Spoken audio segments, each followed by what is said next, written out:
Hey everyone, and welcome to another episode of the Blue Sedition Podcast. I'm Nate Brady alongside my co-host. I am Mike Smith, ladies and gentlemen. Welcome back. This is Good to have you. episode 55, Mike, of the Blue Sedition Podcast. We started this podcast on September 11th. That date means something I don't remember. I believe we've forgotten. Yeah, So sounds folks, right. since we elected Zohran Mamdani, not we. I wish I could have cast a vote for him, but we were told by many weirdos that meant that we forgot about 9/11. Is that Uh, what happened? Did we I forget think so. about 9/11? Well, I think because like 11-year-old Zohran Mamdani did 9/11, and we forgot that he did 9/11 And and survived somehow. survived. Well, maybe he was the mastermind. I He don't was know. orchestrating it, yeah. And I he don't set up Bin Laden at his patsy. That's pretty Doesn't good. say a lot for the intelligence community that we couldn't stop 11-year-old Zohran Mamdani from. Uh, anyway, you know what? I digress. Let's start with Zohran Mamdani. You know what? Actually, this is a good transition. I don't know if you've seen he made the rounds on was it The View? I think he was on The View this morning, um, and he was talking about ICE, and he was Okay. talking about ICE in a way that I wish all of our representatives and all of the candidates for 2026 would talk about ICE. So I'm That'd going be to pretty play that nice. for you now. Okay, so Excited. let's listen in. Let's listen in. I want to know where you come down on abolishing ICE and if you believe that ICE has any legitimate law enforcement role. You know, I am in support of abolishing ICE, and I'll tell you why. Because what we see is an entity that has no interest in fulfilling its stated reason to exist. We're seeing a government agency that is supposed to be enforcing some kind of immigration law, but instead what it's doing is terrorizing people no matter their immigration status, no matter the facts of the law, no matter the facts of the case. And I'm tired of waking up every day and seeing a new image of someone being dragged out of a car, dragged out of their home, dragged out of their life. What we need to see is humanity. And there is a way to care about immigration in this city and in this country with a sense of humanity. What we're seeing from ICE is not it, and we have not seen that from them in a long, long time. Yeah, I mean, to me, this is such an easy win. I think we see like the Schumers and the Jeffries and the other Dem politicians who are looking over their shoulders at their donors and people funding their campaigns, et cetera, and going, "Oh, I have to find a way to skirt around this issue." And I think Mamdani found a way to talk about abolishing ICE because they are not living out their reason for their existence, right? Right. So it's not like defund the police, which Right. everyone freaks out about. It's like, well, we could call 911, like nobody's gonna come to the door. It's not that. ICE isn't that old, right? Right. You know, and their stated mission. Actually, I probably couldn't even find their stated mission if I don't even want to know what it is. Right.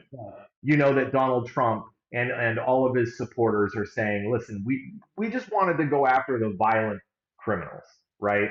And so the Cato Institute just put out numbers, maybe it was earlier today or a couple days ago, that over 75% of the people currently being held in detention in immigration facilities in the United States have no criminal record. These are not violent criminals.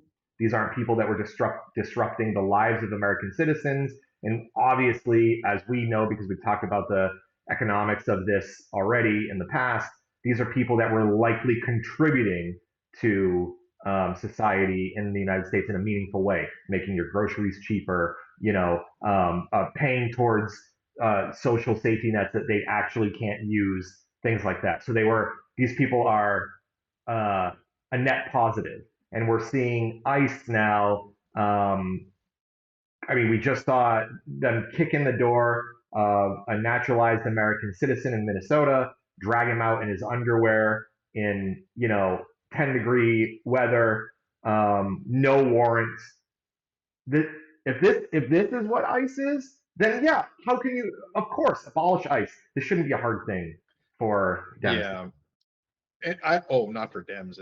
That's the easiest thing for them to say. Right. It's a simple win amongst your voter base and even independents. I think we put it on Blue Sky a week ago, maybe. There was some polling done amongst Democrats, independents, and Republicans, and it shows it's deeply unpopular what ICE is doing right now. You never have to worry about, you're always going to get your blue base. Mamdani's always going to have his blue base voting for him. He has to come out to vote. And the polling shows this is a good messaging even for independents. So you're never going to win the Republicans anyway, but this is good messaging for you. And I agree. Everybody should be doing it. I should be hearing Jeffries screaming it. We should be hearing Schumer screaming it. And it's a simple way to do politics and just get visibility on it. So you brought up some of the polls. This is a YouGov poll. CBS is showing here from January 14th to 16th, 2026. In November, already more than half of people polled said that ICE was being too tough. Right. And that number is only increasing now. People who thought that they were doing things just about right, that number is also decreasing. Only about 24% of Americans polled think that ICE is doing the right thing. And you can imagine those are just your staunch, hardcore Republican supporters that are the ones putting laughing emojis on, videos. But even still, they're swaying 3% in the wrong direction. Like they're, right. And it's really easy to campaign on it if you had to, because it's a battle of optics, right? So your Fox News and whatever aren't showing the videos the way that they're being reported, but social media, I mean, the murder of Renee Good was shown to everybody, every American and most of the world via social media from 15 different angles, and people were allowed to make up their own minds as to what actually happened. It doesn't matter that Fox News is out there saying he was rammed by the car and he's got internal bleeding, and you watch the video, and even as some Trumpist MAGA guy, if you watch the video, you go, "You didn't get hit by that car. What the fuck are you talking about?" So it's just a losing optics battle. And at the end of the day, ICE in the best case scenario is basically just bullying people who aren't doing they're not committing crimes. They're not, they're, like you said, they're contributing to the country in a positive way. And in the worst case scenario, they're literally murdering people on camera. So I don't think it's an optics battle they can win. And there's this weird idea that certain voters believe that an immigrant in the United States who commits a violent crime was not already being arrested. Like any other American citizen, if you commit a violent crime, you're going to be arrested. It's not like, oh well, they're also an immigrant, so we're just going to leave this alone. What are we talking about? Yeah, it's really strange, because you'll hear that argument out of the right a lot, because it's easy. I forget who it was. There was like a case, and we talked about it in a previous podcast, where an illegal immigrant murdered a girl, I don't remember who, an American girl in America, and the right just was like, "Oh my God, look at this!" And I'm like, Americans kill Americans all the damn time. Like, should we be deporting all Americans for the same reason? They're violent. What are you doing? Look at all these hundreds of thousands, maybe millions of immigrant people who are not committing crimes. No, it's such a great point, and it's a logical fallacy that the right uses all the time. Right. It's their straw man. So listen, or their even generalization tactics, right? Data shows, study after study shows, first and second generation immigrants commit fewer crimes than American citizens. So the hard reality is, per capita, if you remove immigrants, first and second generation immigrants from your population, crime is going to go up per capita. Yeah. It's just how numbers work. Also, it just doesn't make any logical sense, right? Because most of the people who are here illegally are trying to escape from another country. They're not Right. trying to infiltrate America like Trump would have you believe. They're trying to escape another country. And why would they come here? Well, they want to set down roots. They want to, have a family and a working job, and they want to have a good life for them and their kids and their kids' kids. And they're not going to be doing crime because they're trying to escape a country where crime is rampant. Right, because America seemed like such a safe place, and the American dream felt like a thing. Sadly, a lot of them are coming here and realizing, this wasn't the place of dreams it was propped up to be. But I just want to go back and touch on the point you just made, the way that they're coming in. These people are crossing rivers. They're crossing, these really treacherous landscapes to get into the United States. And people are acting like they're bringing bags of fentanyl. And, Right. The reality is the fentanyl that's coming over the border is coming through legal routes. It's coming back and forth from people that are allowed to enter and leave the country. It's not coming from the people with mother and two children who are trying to escape, who have the clothes on their backs, and that's Right. it. Yeah. I mean, it's so embarrassing. And thankfully, I think a lot more people are seeing through these, let's face it, these are Nazi talking points. It's really Propaganda campaigns used by the Nazis, literally. It's the immigrants are stealing your jobs. The immigrants are making everything more expensive for you. And a lot of people are parroting this. I mean, of course, you have national news organizations now, like Fox News, but not just Fox News. Now we have,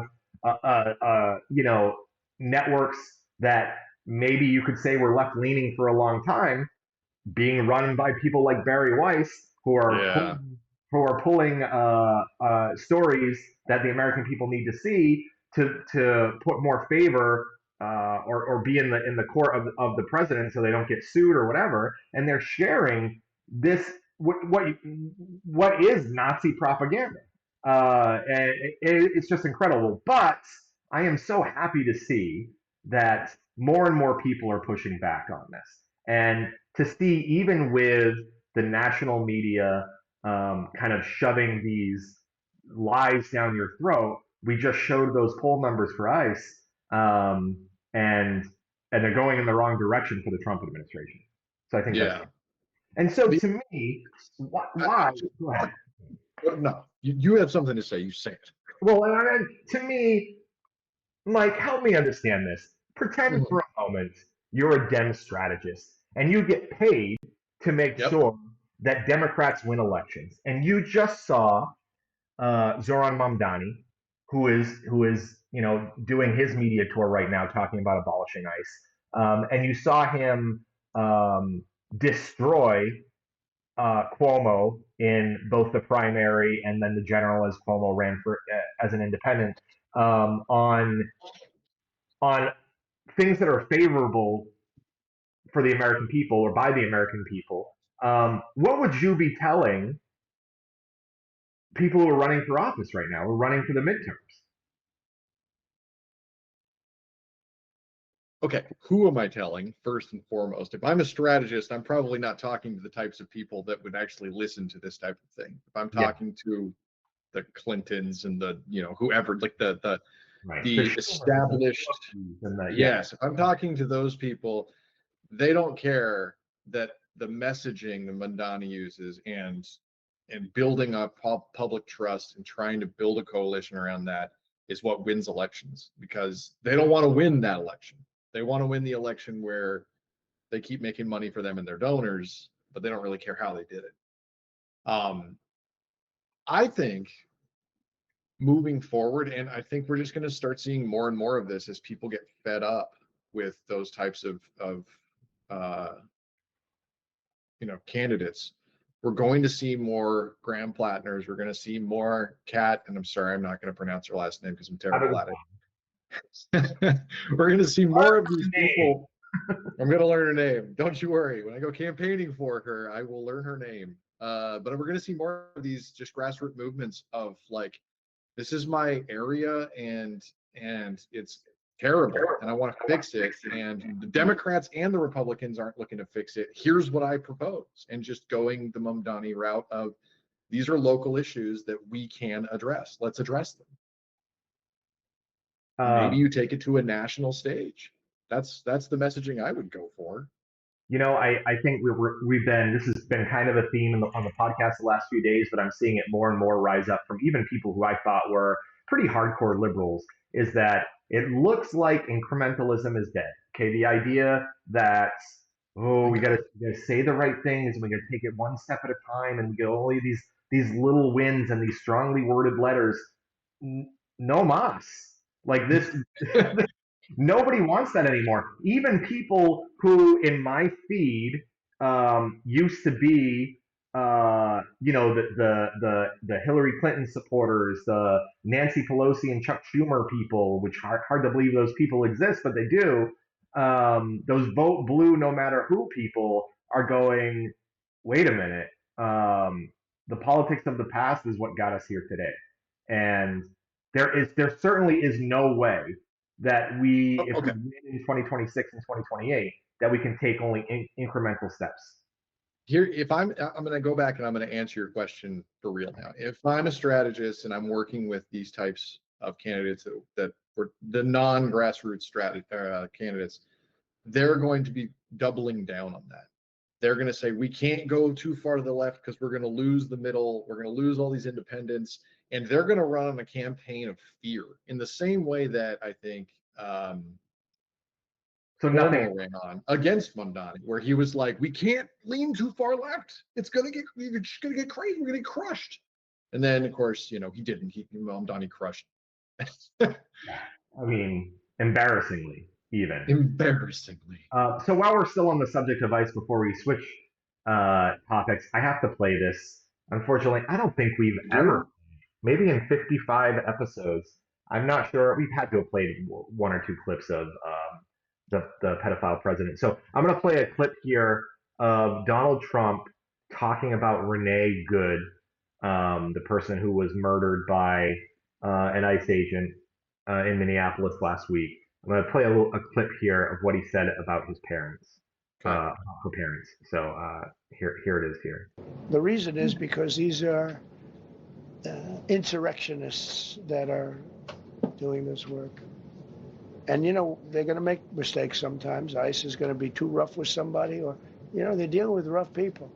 They're going to make a mistake. Sometimes it can happen. We feel terribly.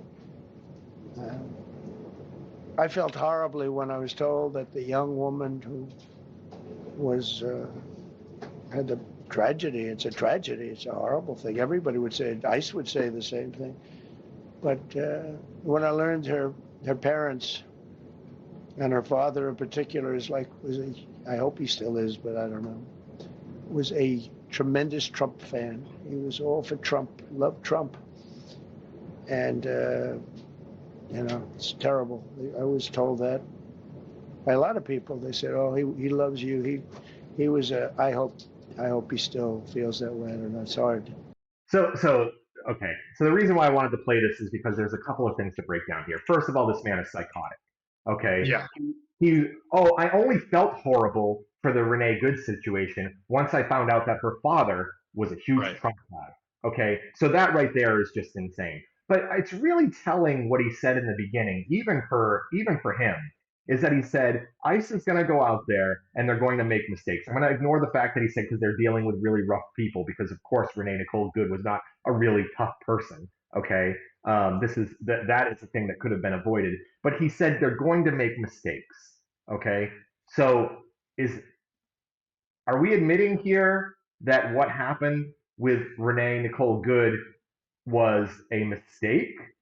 And if so, does that mean that there needs to be an investigation? Now, I don't think there were any follow-ups to that in that way, because everybody who's invited into that room now is only there because they're asking the right questions, and all the softball stuff. But that whole interaction to me, it's crazy at this point to say, that's crazy, it's psychotic, it's whatever, because this is who he's always been. It's not like he's getting any worse, this is just kind of... I mean, he is getting worse. His ramblings are getting less coherent. Well, his ramblings are getting less coherent, and you can even see, I think you and I were both sitting here come on, maybe this should be on 3x speed. And he never used to be like that. If you compare that to a speech in 2016, he was just blah, blah, blah, blah, blah, blah, blah, blah, blah. Yeah, yeah. Well, he was on a lot of uppers at the time, allegedly. Yeah, and now he's just, and then when I heard, and then there's, way too much, way too big of a pause there. So anyway, yeah, I wanted to play that just to say, holy shit, this guy's a monster. This guy is such a monster. Zero empathy, no humanity. Now once I learned that, her parents. Once this was about me, then I got interested. Oh no, I hope he's still alive. Listen, I killed your daughter, but I hope can we still be friends? You're gonna vote for me, and are you gonna in 2028 when I run for the fourth time? Are you gonna vote for me? Just insane. So, Mike, what else we got to talk about today? What else have we got to talk about today? I guess there's an elephant in the room. Are we going to talk about the elephant in the room? I think we need to talk about the elephant in the room. Can we talk about? Here's what I want to talk about before we before we get really deep into this Trump Greenland thing. I just want to talk about the fact that one day, and Trump admitted it himself. He said this in one of his ramblings. One day, Trump looked at a map, and because of the Mercator projection and the fact that Greenland looks way bigger on a map than it actually is, he looked at it and he said, "Oh my God, look at that big landmass. Shouldn't we have that?" And that's where this all started from. Okay, because of Trump's both misunderstanding of maps and foreign policy and whatever. He's just like, look at that big piece of land. We should that guy. Yeah. So okay, this is things are getting insane. In his first term, he brought this up, and we all kind of laughed at him. I think even the Prime Minister of Denmark had written a response in the effect of, actually, no, Greenland is not for sale, but we'd be willing to buy the United States so that they can have universal health care and a better education. If that's something you guys are you down for? And we heard that everything in the United States is for sale, so we would like to purchase you instead. So kind of funny, kind of a big joke, but now things are getting a little scary. They're escalating. Yeah. They're getting a little scary. So Trump was asked today, probably in the same press conference, I believe, where he was saying that he was very sad about the Renee Nicole Good situation once he heard that her father was a Trump supporter. I think in that same press conference, he was asked by a reporter, listen, it doesn't look like Denmark is willing to make a deal with you here. How far are you willing to go? And he said, "Well, you'll find out."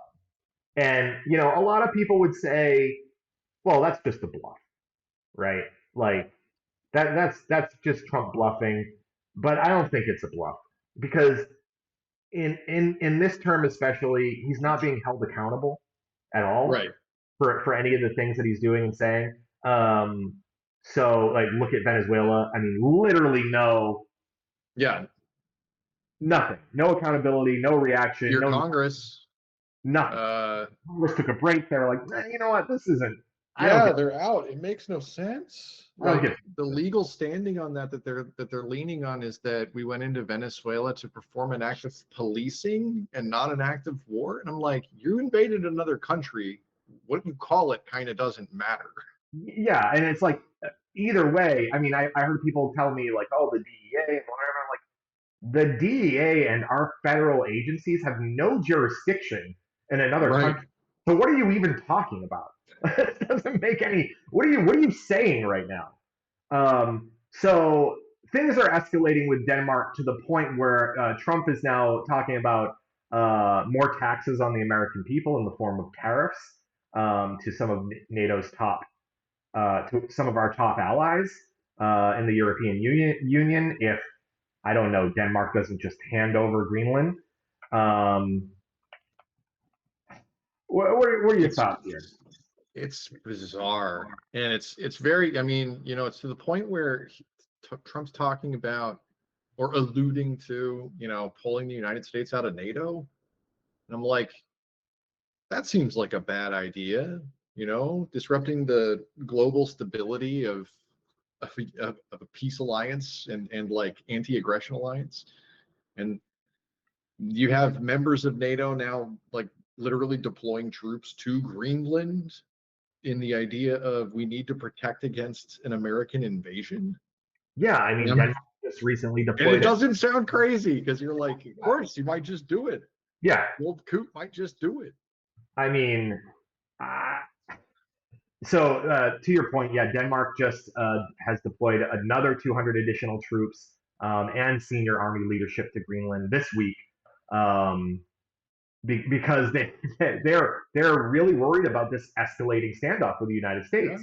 Yeah. The Denmark prime minister and I think the 8 other European leaders in a joint statement has said Europe won't be blackmailed by Trump's tariff threats. I mean, I don't know. I don't know what else. It seems really strange too, because I don't see a way to get the American public on board with trying to annex Greenland, because there's no reason. You know what I mean? Like when we invaded other countries, there was always a reason that was at least somewhat believable at face value. So when we went, obviously, the war in Iraq and Afghanistan, it was the war on terror. We had to end, weapons of mass destruction. It was all about lies, but it was believable and it was consumable by the American public because you don't know, and there are brown people, and they might have nukes, and they might have chemical weapons. So you could sell that, okay? Venezuela's thing, people just didn't really care, and the end goal of I'm gonna get this dictator that is fairly well known for being a dictator and capture him is probably like an average public plus. Like people would view that just like that's fine, but like Greenland, what? What's in Greenland? Why do you want to go to Greenland? Yeah, I've tried to get my finger on the pulse of that. It doesn't seem like there's as much support as some of the other things you were just talking about. We do know in Greenland there's overwhelming support for independence from Denmark. I think that's always the case when you ask a country and its naturalized citizens, hey, do you want to break away from Britain? Do you want to do this? Do you want to? Of course, there's always that.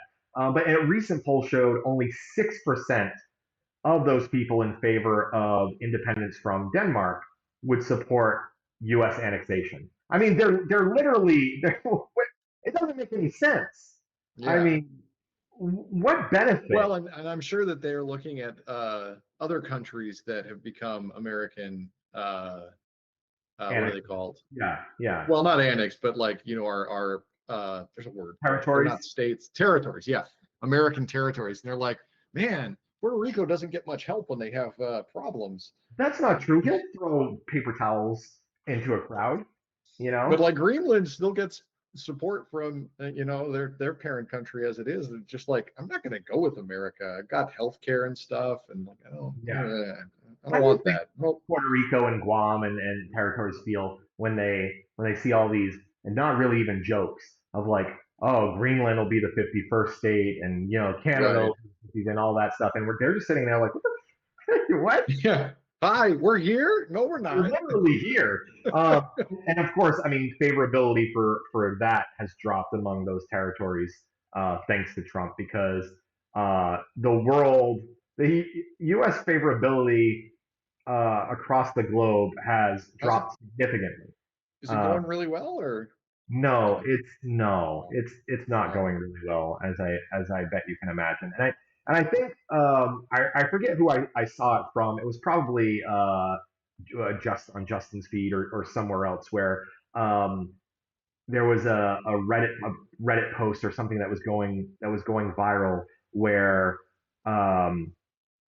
a citizen of Greenland had said, "Stop sending us your apologies," to American citizens. They're saying, "We don't care that you're sorry and you didn't vote for this and whatever, because the world sees you, America, as one united front, and you're either doing something to stop it or you're not. I don't want to hear your apologies." So we see all Americans this way, just like, in World War II, you saw all German citizens in one way.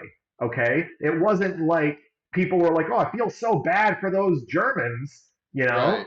how they were viewed. And this is currently the way that the rest of the world is looking at the United States. And it's embarrassing. I mean, I have never been so embarrassed to be an American citizen. Now, that doesn't mean I want to denounce my American citizenship. People are going to Right. say No, that. I just want America to be better. Yeah, I'm not like, I'm embarrassed and I wish I wasn't an American. No, I wish that Americans wanted better than this. right, right, exactly that. So, I, I don't know. This is so great. Literally, I mean, I wish I could just have a normal podcast where we could talk, about politics and things could be a little bit more normal again. But every day, I feel like a new story pops up, and I'm like, we're gonna pod about this today, and we get on the pod, and I'm just like, I, I don't know what to say because Yeah. this is unprecedented. Yeah. It's like, so we've known each other a while and we talk politics for a long time. But it's feeling like it's just getting crazier. Like I see what the right's doing year over year, and they're just getting crazier sort of at a baseline. I mean, I'm thinking back to like, Tea Partiers, and I was like, at the time I was like, well, this is as crazy as it can get. What the hell? And then like Trump comes along and I'm like, oh my God, this is so much crazier than the Tea Parties. And then Trump too, and I'm going, oh, the world has gone completely insane. And that's what the history books will talk about, is that Trump kind of became the leader, of that Tea Party movement and turned it into that MAGA movement. There were people that were Right. ready for that, just Yeah, like frothing at the mouth, right. vitriol and all that. But you know why those people were ready for something like that is because they didn't have a Mamdani. They didn't have. I mean, I will always go back and point out that one time that Bernie Sanders went on Fox News, did the Fox town hall, Yeah. and the people in the audience were allowed to actually listen to what he had to say without getting Right. some stupid soundbite with some in the no spin zone, with some Yep. nonsense attached to it. And they were allowed to listen to what he said, and they cheered him on, and they cheered him, and they clapped, and it was pretty embarrassing for Fox. But there is an insanely gaping hole in the Democratic Party, um, that needs to be filled. Boy, I hate the way that I worded this. Oh boy, we got phrasing right here. Really wish I didn't go down that road. With by somebody like a Bernie Sanders, a Zohran Mamdani, I think populist. I was just about to say, you hit the nail on the head there. And we've said that, we've talked about this a lot on the pod and off, but Trump, for all his faults, is a populist, and he rallies the support of people around popular in his zeitgeist ideals, right? We want to get rid of criminals is a big fluffy idea that is easy to get people to rally around, right? We want to balance the budget is a big easy idea. We want to cut your taxes, big easy idea, populist style ideas. They're not going to do any of the stuff. I'm going to lower grocery prices and make things more. Yeah, we're going to lower grocery prices, and we're going to make housing affordable. And you're just saying these things, right? Whereas the liberals generally are more negative, and they're like, vote for me. I can't lower gas prices. And you're like, that's a terrible message. Don't campaign on that. And Mamdani's like, what if, when I become governor, we do a rent freeze and we try and work on fixing rent rates for people throughout the whole city, right? Like, what if we do that? That's an idea. And people were like, whoa, holy shit, an idea. Let's try something.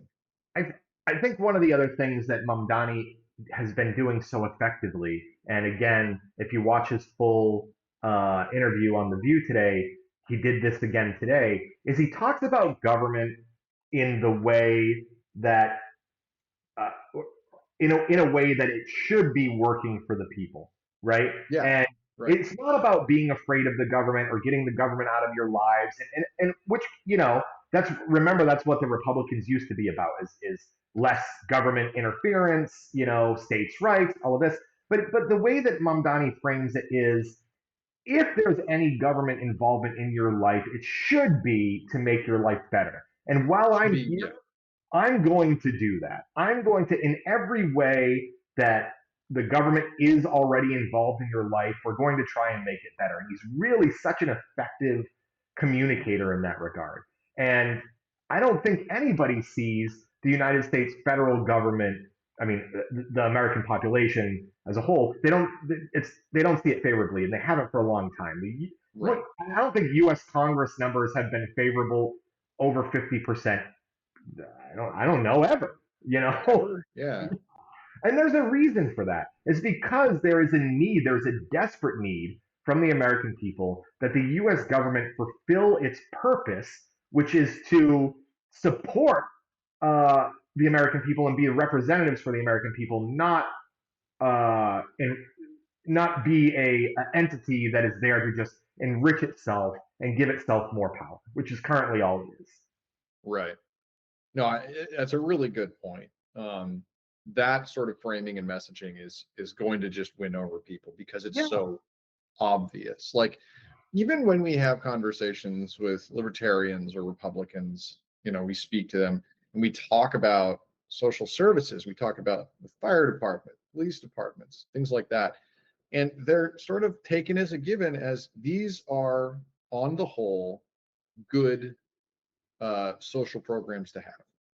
And then so we start at that baseline of, okay, we agree that there are some social programs the government can provide that are a net good. We think that there could be more.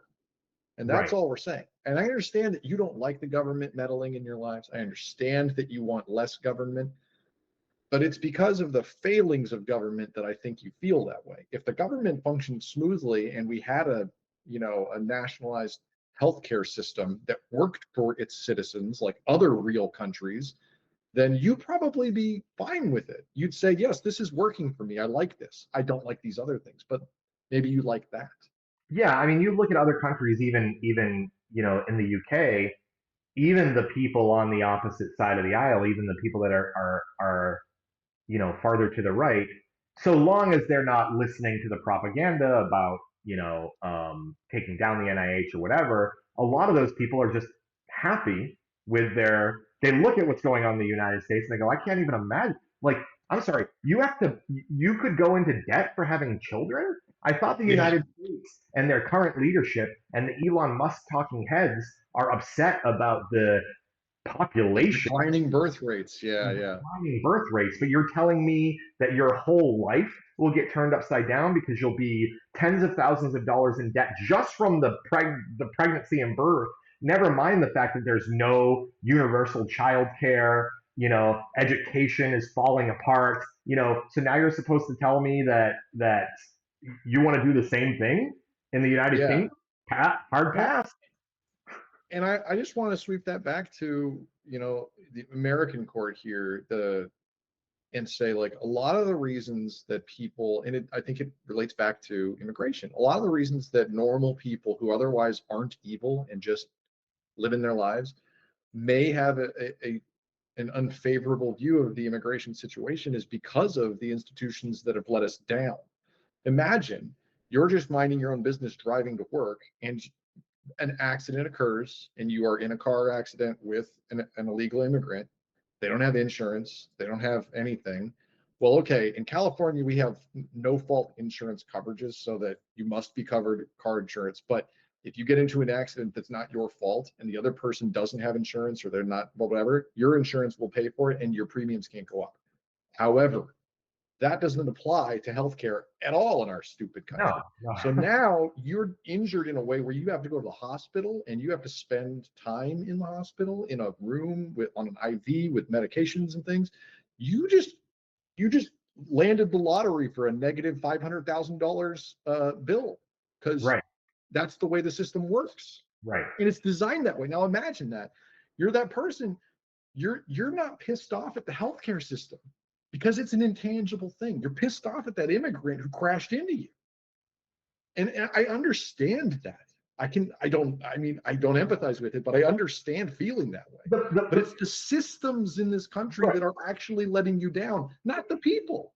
So let's just talk about that point for just one quick second. It's that exact framing that the leadership, the Republican leadership and national media is giving to say, again, and I'm calling it Nazi propaganda. Yeah. It's don't look over here behind the curtain. Mm-hmm. It's the immigrant's fault that he's the one that did this to you. Because Mike, the situation you just described is so rare, that fine. But if you had nationalized healthcare, that wouldn't even be exactly. It'd be you'd knock that corner case out. It wouldn't be a problem. Right. So, but the sentiment that comes out of those sorts of things all the time, of systemic failures with no one to point to except the other one person in the situation, causes this sort of hatred of immigrants, because there's no one else to hate. Like, right. You're not going to hate Aetna for not covering your bills. You might be mad that you have to pay for it, but like, that person did a thing in that situation. That's easier for a human to understand and rationalize about. And the truth of the matter is, you could say, how could the American people not be in favor of a system like this? But the truth of it is, they are. Right. The majority of when people are asked, when they're actually polled, if you don't say socialized healthcare and instead you say, what if the government would just pay your medical bills, even a little scary to say with that, tax money when you're injured or when you go to the hospital. Even scary to say it that way, because of the way that the media and Republicans have framed it. Is like, well, why should you have to pay for somebody else getting sick? I'm sorry, why should I have to pay for going into Venezuela, carpet bombing the place, acting? Please don't tell me we don't have money for this. This is one of the things I love about what Mamdani did immediately. Is don't tell me we don't have money for childcare. I'm going to go in. Oh, look at this. Poof, it's there. Where were the taxes raised? Where is anybody paying anything more for it? No. And if anybody does eventually, it won't be the person, it won't be the working class. It'll be the people whose, for some reason, taxes since the Reagan era have been cut. Meanwhile, the separation of wealth continues to grow, such that the working class is it's a poverty class. It's a below the poverty line class almost. I mean, it's insane. And he did what we all understand. It's simple, right? Especially in New York, you're like, why am I paying all these police officers to have 6 or 7 police officers standing around in the subway with nothing to do for all hours of all days? Like, I can cut that down to 1 police officer, and now I'm saving hundreds of thousands of dollars that I can use for healthcare, or I can use for childcare, whatever the thing is.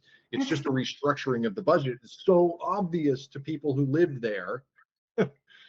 But it's optics. Then they're going to be like, he's against the police. He doesn't like, he's anti-law and order. And you're just like, no, it's a waste of money. The root of it all, right, for the people who are upset about crime and want to lower crime rates, is the thing that they don't understand is you can't lower crime rates. This has been proven. You can't lower crime rates by putting more police on the streets, right? Because the root cause of crime is something that you have to solve. And this is food inequity, poor wages in education, poor mental health. If you don't solve those things, in fact, those things are only getting worse, you're not going to solve crime, okay? Right. You're just putting more police on the street to meet more crime instead of solving the root cause. And today's the immigration episode. I'm done with it. If you want to solve immigration in a meaningful way, make a path to citizenship that is attainable for a person of all, like, if all it, make it easier, make it possible to become an American citizen. Most of the stories I hear about becoming an American citizen require you to A, be wealthy, and B, have a sponsor, and C, take years of tests, and and then you're just added to a pile, which apparently is one guy checking one paper once a month for all of time, and they just don't let people become citizens. And so, of course, you're going to become an illegal immigrant because you need to get out of that country today. Yeah. Right. So there's two things to just point out here. A lot of the people that ICE is arresting and attacking, and the supporters are attacking, are people who were naturalized, who are allowed to be here because they were asylum seekers. We're talking about green card holders as well. Work, all of these people. These people look at Abrego Garcia. Is a good point. He was going through the proceedings. Oh my God, I can't believe I'm forgetting his name. It's right on the tip of my tongue. The Columbia graduate. Please help me. Khalil? Khalil? Yeah. Thank you. He, that's a man who did it right. Suddenly he's not speaking the politics you like. That's the most un-American thing I can imagine. And it's this nonsense that the Republicans have put into their zeitgeist now, where they're the real patriots, and anybody who is not politically aligned with them is not an American. That is the most un-American thing I can imagine. Sounds like fervent nationalism. Was there any history around fervent nationalism that we should use for context? No, fervent nationalism, and no, I don't think so. Rampant, I don't think you don't have to worry about that as a problem. That's not a thing that we should just for most of the episode. I don't think we've been So yeah. I want to go back. I wanted to make this point a little while ago, so I want to just go back to it really quickly. Imagine if we didn't have a fire department. Okay, so imagine fire departments didn't exist. As of right now, today, fire departments don't exist. Houses burn down. Maybe neighbors help out when bad things like this happen. I think that the right-wing media, etc., would find a way to make their base against having a fire department. They would be like, well, you should have, you should pull yourself up by the bootstrap, your bootstraps, have better hoses, have better whatever.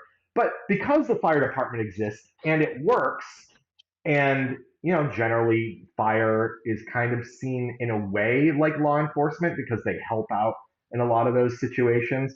A lot on the right are like, yeah, no, the fire department is fine. The police department is fine. But if that didn't exist today, I guarantee you the right-wing media would find a way to turn their base against such an idea. And that's exactly what they're doing with healthcare. So I don't know how we overcome that, but I do know that at least the majority of Americans want that. And it's not us that's stopping it from happening. It's not the American voter that's stopping it. No, it's not the people. It's the representatives of the people that are stopping it from happening. And so we need more representatives like Zohran Mamdani, who would be willing to say, I don't care if this campaign for the next 6 years in the Senate doesn't get me reelected. I am here to bring the people what they want. And if the people want healthcare for all, then that's what I'm going to do. Yeah. And we just need more. I mean, we've seen precedent with states and municipalities in some cases actually making that work. Like it has precedent. Okay. Do we have anything else that we wanted to talk about today before we close the lid on this, on episode 55? Yeah, let's talk about our good friend Lindsey Halligan. Okay, can we please? Gotta talk about Lindsey Halligan. This is so funny. I don't wanna bring it up that particularly. I'm gonna bring up this one here. It is so funny. This was the stuff that was giving me life this morning. I will definitely say that. A federal judge this morning strikes the words United States Attorney from Lindsey Halligan's signature and warns that he will refer her to disciplinary proceedings if she persists in calling herself one. So I want to point out that Judge David J. Novak is a Trump appointee.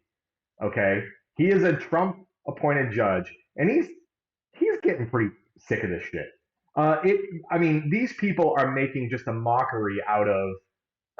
They're not abiding by any judges at all. Like, No, they've but had cases thrown out because she's not a valid attorney general, or right? Attorney general. That's what she's not. yeah. And she keeps claiming it. They were like, you can't even sign on this because you're not an attorney general. You're some schmuck. And so case dismissed. So he continues to say, I'll say that Adam Husfield has said, Judge David Novak, a Trump appointee, slams Pam Bondi and Todd Blanche for responding to him with a level of vitriol more appropriate for a cable news talk show than the DOJ. And man, did they nail it. This is exactly what happened. And by the way, a lot of these appointees, the Pam Bondis, they had Dems, Kristi Noem, Dems like Tim Kaine in the Senate had to approve her, and they did. Approve them. Yeah, and they did. What a disgrace. They did. You They know, need to shut. Like, I don't. and now you've got Janine that are prancing around in these completely unqualified positions, making a mockery out of these courts, and these judges, they've had it. This ain't gonna fly. They're like, this either matters or nothing matters. So get it together. I just love it so much. Just being like, stop putting this next to your name. It's a lie. Stop it. Just stop, or I'm gonna find you in contempt. So I'm going to go on. I want to read this paragraph here from Judge Novak. Ms. Halligan's response, in which she was joined by both the Attorney General and the Deputy Attorney General, contains a level of vitriol more appropriate for a cable news talk show and falls far beneath the level of advocacy expected from litigations in this court, particularly the Department of Justice.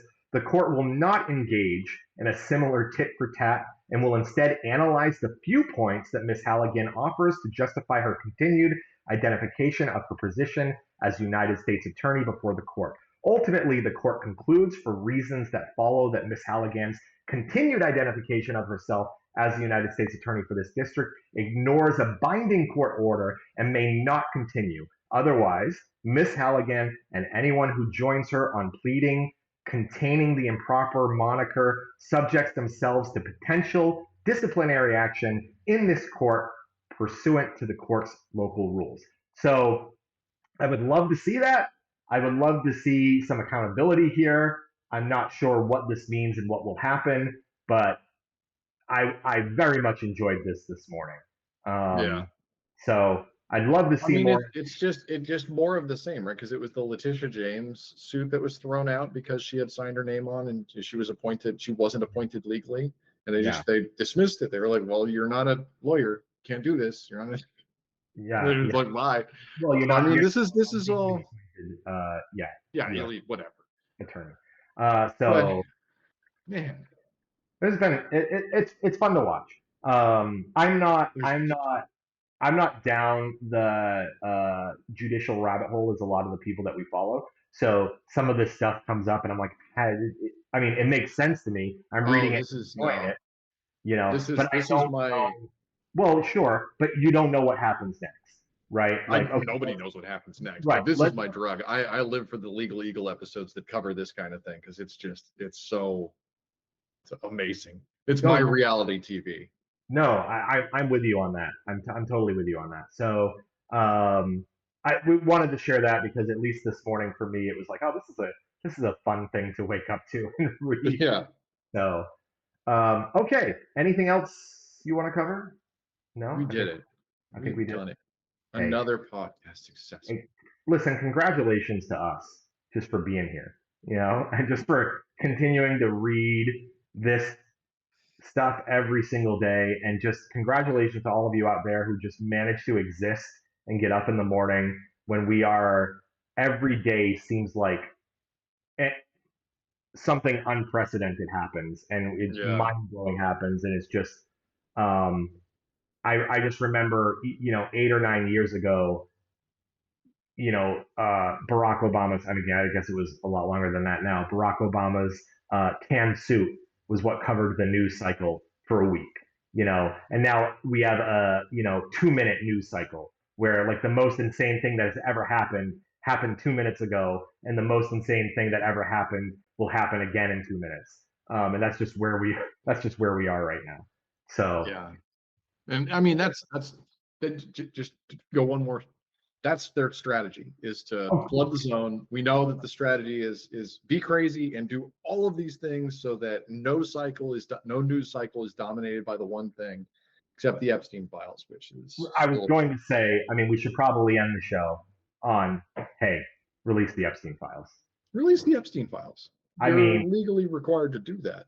and less than 1% of the Epstein files have been released. And already some of the stuff we're seeing out of that is just incredible. Can you imagine? Okay. Like, so much of this is Trump. How do we do this? Check out our newly designed website at blue-sedition.com. Follow us on Blue Sky at the same blue-sedition.com. That's how you know it's us.